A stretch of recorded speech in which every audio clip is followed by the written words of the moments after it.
High court ने मामले की सुनवाई के दौरान भी संदीप घोष का जिक्र आया था और कलकत्ता हाईकोर्ट ने कई टिप्पणियां भी की थी। अब संदीप घोष सीबीआई जांच के घेरे में फंसे हुए हैं। दूसरी तरफ इस मामले में एक डायरी भी सामने आई है। सूत्रों के मुताबिक कोलकाता पुलिस ने सीबीआई को एक डायरी सौंपी है।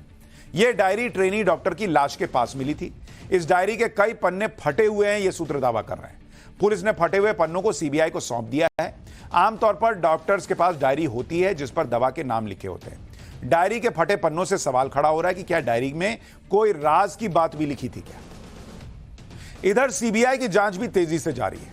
मुख्य आरोपी संजय रॉय के खिलाफ सीबीआई ने शिकंजा कसना शुरू कर दिया। सीबीआई मुख्य आरोपी संजय रॉय का साइकोलॉजिकल टेस्ट कर चुकी है। अब संजय रॉय का पॉलीग्राफ टेस्ट भी, जिसे लाई डिटेक्टर टेस्ट आप कहते हैं, वो भी होगा। पॉलीग्राफ टेस्ट से पता चल जाएगा कि क्या घटना में संजय के अलावा कोई और भी शामिल था। रेप के समय पीड़िता जिंदा थी या मर गई थी, पीड़िता को कैसे मारा, सेमिनार हॉल के अंदर महिला डॉक्टर है, यह बात संजय को कैसे पता चली, क्या इस वारदात से पहले भी उसने ऐसे अपराध किए हैं या नहीं, क्या अस्पताल प्रशासन और पुलिस उसे फंसाने की कोशिश कर रहे हैं, क्या अस्पताल में कोई अवैध काम चलता रहा है या अभी भी हो रहा है, यह भी इस लाई डिटेक्टर टेस्ट में, पॉलीग्राफ टेस्ट में साफ हो जाएगा।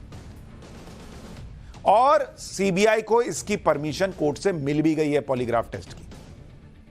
आपके मन में भी सवाल होगा कि सीबीआई ने अब तक जांच में क्या क्या किया है। आपको वो भी डिटेल बताता हूं। सीबीआई अब तक की जांच में कोलकाता पुलिस के कुछ अधिकारियों समेत 20 से अधिक लोगों से पूछताछ कर चुकी है। सीबीआई ने घटनास्थल की 3D मैपिंग की है। सीबीआई आरजीकर कॉलेज के पूर्व प्रिंसिपल संदीप घोष से लगातार पूछताछ कर रही है। उनसे अब तक करीब 36 घंटे पूछताछ हो चुकी है। सीबीआई ने संदीप घोष की कॉल डिटेल और चैट की भी जांच की है। रेप और मर्डर के आरोपी संजय रॉय का साइकोलॉजिकल टेस्ट और ब्रेन मैपिंग हो चुका है और अब सच सामने लाने के लिए कोर्ट से आरोपी के पॉलीग्राफ टेस्ट की मंजूरी ले ली गई है। इस केस में जो आरोपी संजय रॉय पकड़ा गया था, उसका पूरा कच्चा चिट्ठा यह है कि संजय रॉय कोलकाता पुलिस के साथ सिविल वॉलंटियर के रूप में काम करता था। ट्रैफिक मैनेजमेंट और डिजास्टर मैनेजमेंट में पुलिस का सहयोग करता था। बाद में संजय रॉय को पुलिस कल्याण बोर्ड में ट्रांसफर कर दिया गया। फिर संजय रॉय आरजीकर अस्पताल में पुलिस चौकी में आ गया। इससे संजय रॉय को आरजीकर मेडिकल कॉलेज के कई विभागों में एंट्री मिलने लगी। संजय रॉय लोगों को बताता था कि वो पुलिस के साथ काम करता है। संजय रॉय की बाइक पर कोलकाता पुलिस भी लिखा हुआ था। संजय रॉय मरीजों को अस्पताल में दाखिला दिलाने और बेड दिलाने के बदले पैसे लेता था, यह भी आरोप है। संजय रॉय के मोबाइल से सैकड़ों अश्लील वीडियो मिले हैं। संजय रॉय ने 4 बार शादी की थी, 3 बीवियां उसको छोड़ चुकी, चौथी बीवी की मौत हो गई। संजय रॉय पर अपनी मां, बहन और बीवियों के साथ मारपीट के भी आरोप लगे। संजय रॉय शराब पीता और हिंसक मानसिकता का आदमी है। जब पुलिस ने संजय रॉय को गिरफ्तार किया तब भी वो नशे में बताया गया। संजय रॉय ने डॉक्टर के रेप और मर्डर के बाद सबूत मिटाने की भी कोशिश की थी। पहले जब आरोपी संजय रॉय को पकड़ा गया था तो टीएमसी वाले कह रहे थे कि यही एक आरोपी है, लेकिन जब सीबीआई आ गई तो टीएमसी वाले कह रहे हैं कि सीबीआई ने अब तक कोई गिरफ्तारी क्यों नहीं की। यानी सीबीआई जांच कर रही है तो इस सारा ठीकरा दूसरों पर फोड़ना चाहते हैं। सुनिए टीएमसी के नेता क्या कह रहे हैं। The RG Kaur case was handed to the CBI on the 14th of August. Since then, the CBI has not taken any action. It is the Kolkata police which has arrested the prime accused within 24 hours. The CBI has not summoned even a single suspect for questioning. Why this inaction and silence on the part of the CBI? Is the CBI trying to bury this case? Is the CBI trying to hand over the political advantage to the BJP by keeping silent and not allowing the truth to come out? We will not allow this to happen. What is the CBI doing? We demand an immediate press conference by the CBI to tell the public exactly what steps it is taking in the RG Kaur incident. ये madam पहले पत्रकार रह चुकी हैं, अब TMC की सांसद हैं और लोग सवाल उठा रहे हैं कि यही स्ट्रैटेजी है क्या टीएमसी की, कि जो ममता बनर्जी अपने राज्य में सीबीआई को घुसने नहीं देना चाहती थी, वो अचानक सीबीआई आ गई, 4 दिन चुप रही उनकी पार्टी और अब सीधा सीबीआई क्या कर रही है, सीबीआई क्या कर रही है, ताकि उन पर से सवाल डाइवर्ट हो सके। बॉस, अगर आपको इतना ही कॉन्फिडेंस है कि और लोग शामिल हैं तो पहले ही अरेस्ट कर लेना था ना। और सीबीआई जब वहां पहुंची तब तक तो कितने आरोप लग रहे हैं कि वहां पर क्राइम सीन पर वहां रेनोवेशन का काम होने लगा था उसे हॉस्पिटल के अंदर, वहां तोड़फोड़ की जो घटना हुई, बहुत देर तक क्राइम सीन कॉम्प्रोमाइज हुआ, उसको बंद नहीं किया गया। इतने चीजों के बीच सीबीआई पहुंचे और कहे कि हाँ भाई अगले दिन है ये था। ये सब चाहिए इनको, क्योंकि इन पे सवाल उठ रहे हैं तो अब सीबीआई पे सवाल दाग दो। क्या लोग हो बॉस आप लोग।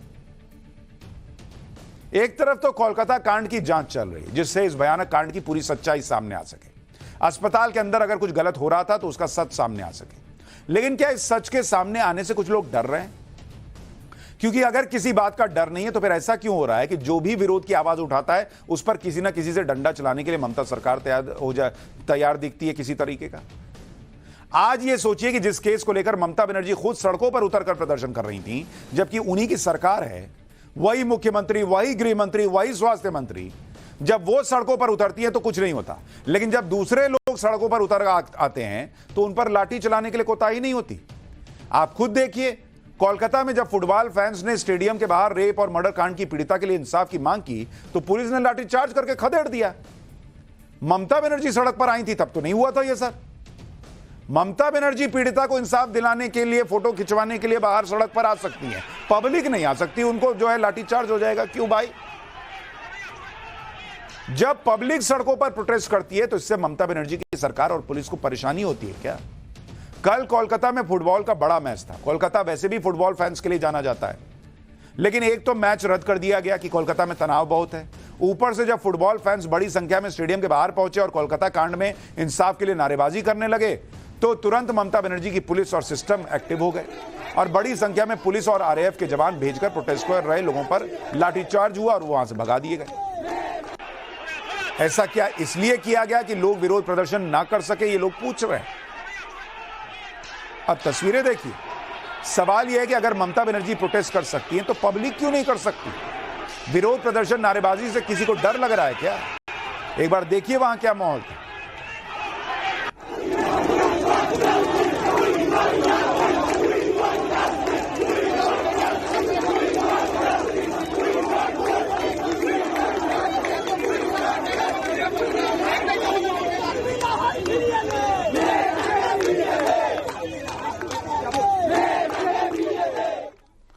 हालांकि यह अकेला मामला नहीं है जब कोलकाता कांड पर उठ रही आवाजों को दबाने का आरोप ममता बनर्जी प्रशासन पर लग रहा है। सोशल मीडिया पर ऐसे कई लोग हैं जिनको कोलकाता के मामले में बंगाल पुलिस के नोटिस आए हैं। सोशल मीडिया पर लिखने वालों पर ऐसी निगरानी रखी जा रही है जिस पर लोग कह रहे हैं कि इतना एक्टिव होते पहले तो कोलकाता केस सुलझ जाता। अब तो कोलकाता पुलिस ने कॉलेज की एक छात्रा को गिरफ्तार किया है। आरोप है कि 23 साल की इस छात्रा ने ममता बनर्जी के खिलाफ आपत्तिजनक टिप्पणी की और उन्हें जान से मारने की धमकी दी। कथित तौर पर इस छात्रा पर रेप पीड़िता की पहचान का खुलासा करने का भी आरोप लग रहा है। एक तरफ तो यह हो रहा है, दूसरी तरफ टीएमसी के लोग और ममता सरकार के मंत्री कह रहे हैं कि ममता बनर्जी पर उंगली उठाने वालों की उंगली तोड़ दी जाएगी। सुनिए ममता बनर्जी